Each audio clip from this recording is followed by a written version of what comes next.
Chapter 6. My state of mind regarding the pilfering from which I had been so unexpectedly exonerated did not impel me to frank disclosure, but I hope it had some dregs of good at the bottom of it. I do not recall that I felt any tenderness of conscience in reference to Mrs. Joe, when the fear of being found out was lifted off me. But I loved Joe, perhaps for no better reason in those early days than because the dear fellow let me love him, and as to him my inner self was not so easily composed. It was much upon my mind, particularly when I first saw him looking about for his file, that I ought to tell Joe the whole truth, yet I did not, and for the reason that I mistrusted that if I did, he would think me worse than I was. The fear of losing Joe's confidence, and of thenceforth sitting in the chimney corner at night staring drearily at my forever lost companion and friend, tied up my tongue. I morbidly represented to myself that if Joe knew it, I never afterwards could see him at the fireside, feeling his fair whisker without thinking that he was meditating on it.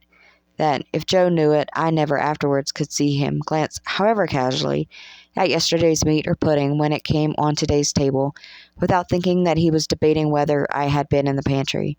That, if Joe knew it, and at any subsequent period of our joint domestic life remarked that his beer was flat or thick, the conviction that he suspected tar in it would bring a rush of blood to my face.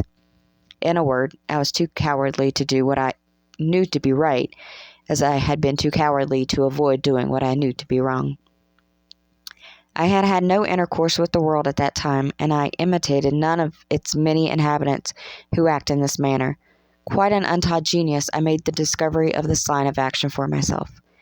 As I was sleepy before we were far away from the prison ship, Joe took me on his back again and carried me home.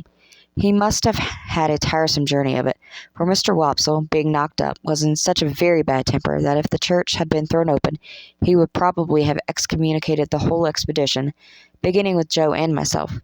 In his lay capacity, he persisted in sitting down in the damp to such an insane extent that when his coat was taken off to be dried at the kitchen fire, the circumstantial evidence on his trousers would have hanged him if it had been a capital offense.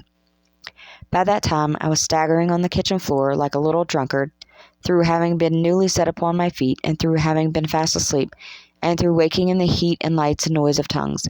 As I came to myself, with the aid of a heavy thump between the shoulders and the restorative exclamation, "Yah, was there ever such a boy as this?" from my sister, I found Joe telling them about the convict's confession, and all the visitors suggesting different ways by which he had got into the pantry.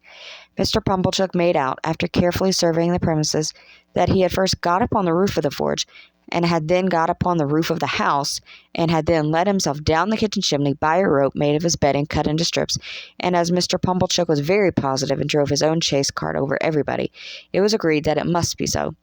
Mr. Wopsle, indeed, wildly cried out "No," with the feeble malice of a tired man, but, as he had no theory and no coat on, he was unanimously set at naught, not to mention his smoking hard behind as he stood with his back to the kitchen fire to draw the damp out, which was not calculated to inspire confidence.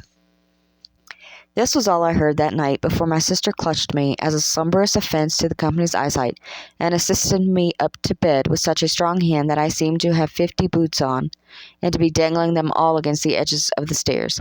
My state of mind, as I have described it, began before I was up in the morning, and lasted long after the subject had died out, and had ceased to be mentioned saving on exceptional occasions.